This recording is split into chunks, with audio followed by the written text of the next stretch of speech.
اس لیے عبادت کو اور دعوت کو دونوں کو جمع کرنا ہے.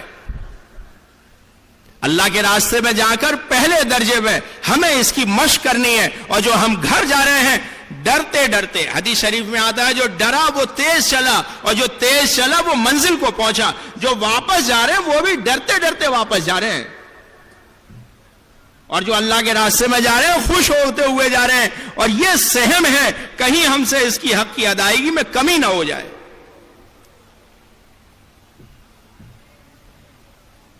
اس لیے آپ جب اللہ کے راستے سے واپس آتے تھے تو آپ یہ دعا مانگتے تھے، میں واپس آیا اپنے رب کی جناب میں توبہ کرتا ہوں جو تمام تعریفوں والے ہیں. حالانکہ آ رہے ہیں آپ اللہ کے راستے سے، لیکن آپ توبہ کی بات فرما رہے ہیں جو اس محنت کا اور اس عالی کام کا جو حق ہے. اس لیے ہمارا ہر عمل دو کیفیتوں کے ساتھ ہے، ایک شکر کے ساتھ ہے، ایک استغفار کے ساتھ ہے. ایک تو شکر ہے اللہ تیری توفیق ہے تو نے ہمیں قبول فرمایا، تیری توفیق ہے تو نے ہمیں اجتماع میں قبول فرمایا. لیکن جیسا ہمیں اللہ کے راستے میں کام کرنا چاہیے اور جیسا ہمیں اجتماع میں رہنا چاہیے ہم ایسا نہ کر سکے.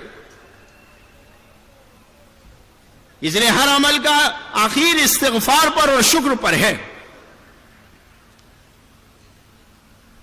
پڑھی ہے نماز اور سکھا رہے ہیں اللہم انی ظلمت نفسی ظلمن کثیرا.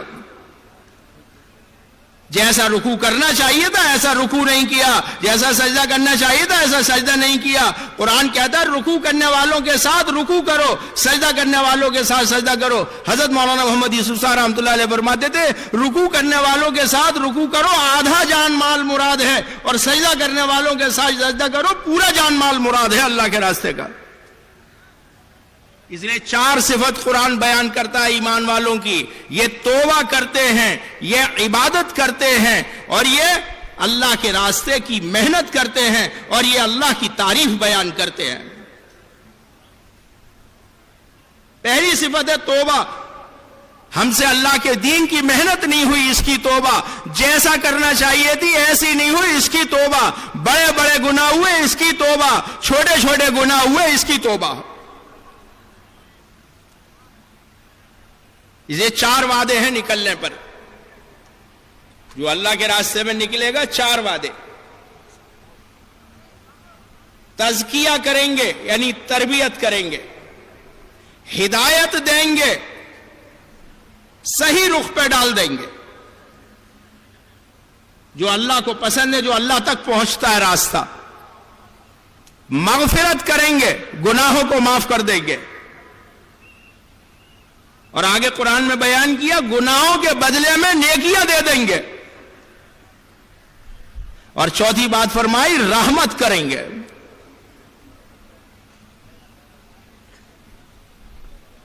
ہم اللہ کے راستے میں نکلنے کی تیاری میں لگے ہوئے ہیں تو وہ مل رہا ہے اجر رات کی عبادت کا، دن کے روزے کا. لیکن تیاری میں لگے ہوئے ہیں. بدر میں شریک نہیں ہو سکے تو احد کے انتظار میں تھے، کاش کسی طرح آ جائے. اور حضرت انس بن نضر رضی اللہ تعالیٰ عنہ پھر جان دینے کے جذبے سے تھے. حضرت شاہ مولانا محمد الیاس صاحب رحمۃ اللہ علیہ فرماتے تھے میں اس کام سے 2 باتیں چاہتا ہوں. ایک تو جس سطح پر رسول اللہ صلی اللہ علیہ وسلم نے امت کو چھوڑا تھا اس سطح پر امت پھر سے آ جائے، احیاء سنت پر ہو. ایک سنت تو وہ ہے جو زندگیوں میں ماحول میں موجود ہے، اس پر اجر ملے گا. اے میرے چھوٹے بچے انس، تو صبح اس حال میں کر کہ تیرے دل میں کسی کی طرف سے کچھ نہ ہو، اور تو شام اس حال میں کر کہ تیرے دل میں کسی کی طرف سے کچھ نہ ہو. یہ میری سنت میں سے ہے. جس نے میری سنت کو دوست رکھا اس نے مجھے دوست رکھا، جس نے مجھے دوست رکھا وہ میرے ساتھ جنت میں ہو. اور ایک سنت ہے وہ ہے جو اس وقت ماحول میں نہیں ہے. آپ علیہ الصلوۃ والسلام ارشاد فرماتے ہیں دین اجنبی ہو جائے گا. جو سنت زندگیوں سے نکل گئی، جس نے میری سنت کو زندہ کیا. ایک روایت ہے 1 شہید کا ثواب اور ایک روایت ہے 100 شہیدوں کا ثواب. حضرت شاہ مولانا محمد الیاس صاحب رحمۃ اللہ علیہ فرماتے تھے میرے اس کام سے میں دو باتیں چاہتا ہوں، ایک تو امت کو جس سطح پر رسول اللہ صلی اللہ علیہ وسلم نے چھوڑا تھا پھر سے امت اس سطح پر آ جائے، عقائد میں آ جائے، ایمان میں آ جائے، عبادت میں آ جائے، معاملات میں آ جائے، معاشرت میں آ جائے، اخلاق میں آ جائے، دعاؤں میں آ جائے، پاکیزگی میں آ جائے، حیا میں آ جائے، اطاعت میں آ جائے، ہدایت میں آ جائے۔ اور ایک میں یہ چاہتا ہوں جس طرح پہلی صدی کا ایک ایک ایمان والا اپنے جان دینے کے جذبے سے پھرتا تھا، پھر سے ایک ایک ایمان والا جان دینے کے جذبے سے پھر رہا ہو۔ جماعت میوات کی اور کام کر رہی فرانس، اگلا سفر ترکی کا، رمضان کا مہینہ، تو دن میں امیر صاحب سے کہا امیر صاحب اب آپ شام کا کھانا میرا مت بنوانا۔ کیا بات ہے، شام کا کھانا کیوں نہیں بنوانا ہے؟ کہ حضرت محمد صلی اللہ علیہ وسلم نے مجھے رات خواب میں فرمایا ہے اب شام کو افطار میرے ساتھ آ کے کریو۔ جماعت ترکی میں اتری اور ان بڑے میاں کا میاں جی کا انتقال ہو گیا، اور جہاں حضرت ابو ایوب انصاری رضی اللہ عنہ دفن ہے وہاں قریب میں دفن کیے گئے قسطنطنیہ میں۔ جان دینے کا جذبہ، حضرت خالد رضی اللہ عنہ کے جب انتقال کی خبر آئی تو مدینے کی عورتیں رونے لگی، حضرت عمر رضی اللہ عنہ نکل کے پوچھا کیا بات آج مدینے کی عورتیں کیوں رو رہی ہیں؟ کہ خالد بن ولید کے انتقال کی خبر آئی ہے۔ بات فرمائی ٹھہر کر آج مدینے کی عورتوں کو رونے کی اجازت ہے، عرب عورتوں نے ایسا جنہ ہی چھوڑ دیا ہے۔ اس اللہ کے بندے کی ایک ہی تمنا تھی حق چمکے حق والے چمکے، باطل مٹے باطل والے مٹے۔ لیکن یہ بات فرما رہے 30 مرتبہ اس جذبے سے گیا ہوں اللہ کے راستے میں جان کام آ جائے۔ ایک بالش جگہ ایسی نہیں تھی جہاں کوئی زخم نہ کھایا ہو، لیکن وہ کہہ رہے تھے آج میں عورتوں کی طرح دم دے رہا ہوں، لیکن وہ تو سیف اللہ ہیں، اللہ کی تلوار کو کون توڑ سکتا ہے؟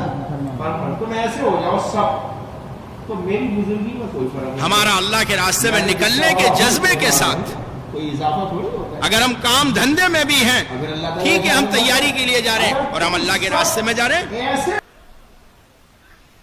ہم تو اپنے ایمان اور دین کو اچھا بنانے کے لیے جا رہے ہیں اور ایک ایک اللہ کے بندے کا ایمان اور دین ٹھیک ہو جائے۔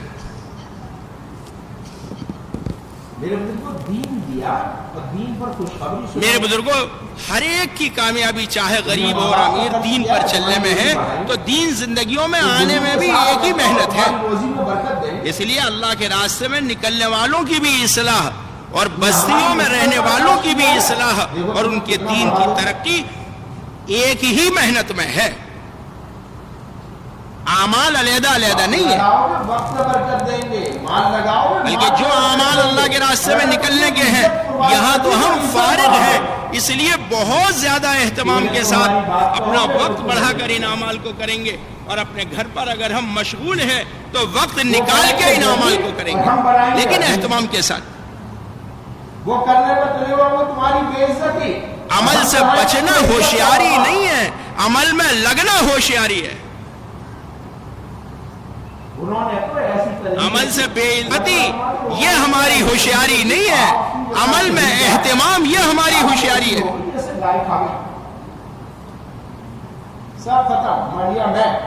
ایمان اللہ کے راستے میں نکل کر کے بھی اور مقام پر بھی ہاں فرق ہے، اجر اور اثر بڑھا ہوا ہوگا۔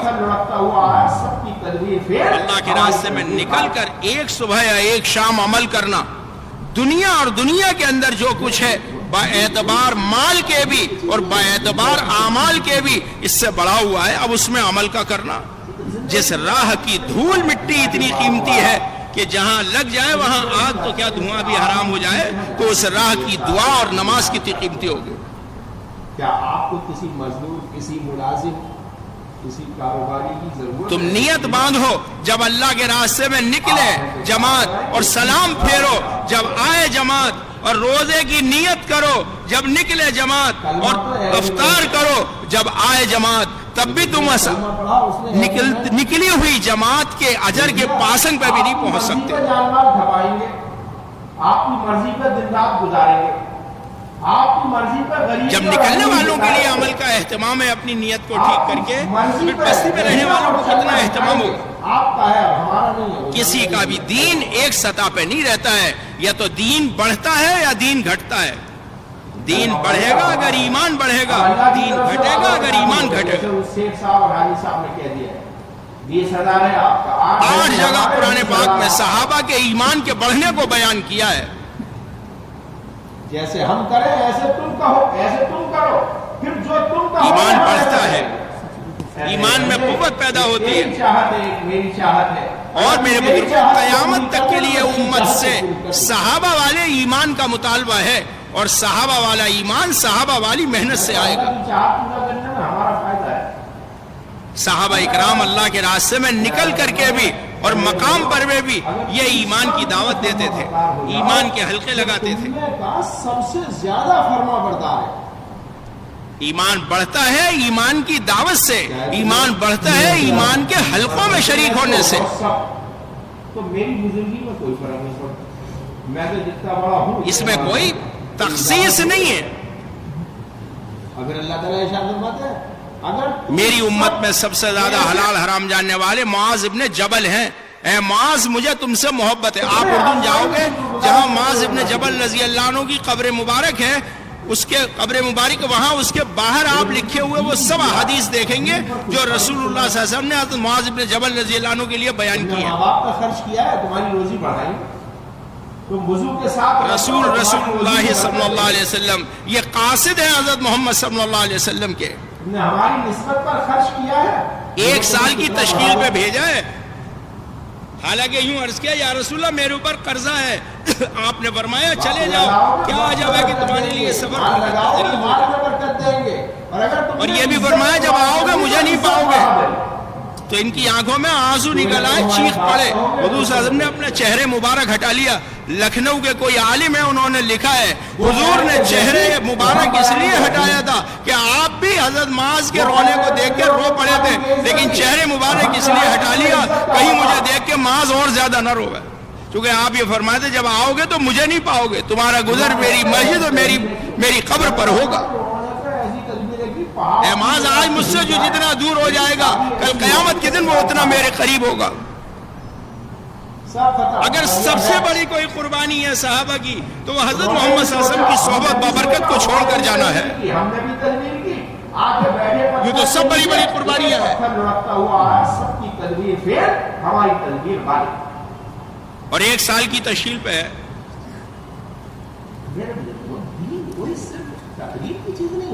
اور یہ لگاتے ہیں ایمان کے حلقے۔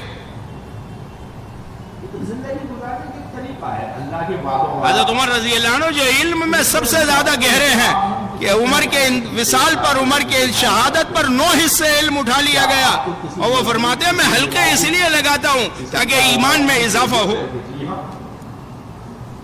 8 گھنٹے کام کرائیں گے، 20,000 روپے آپ کو دیں گے۔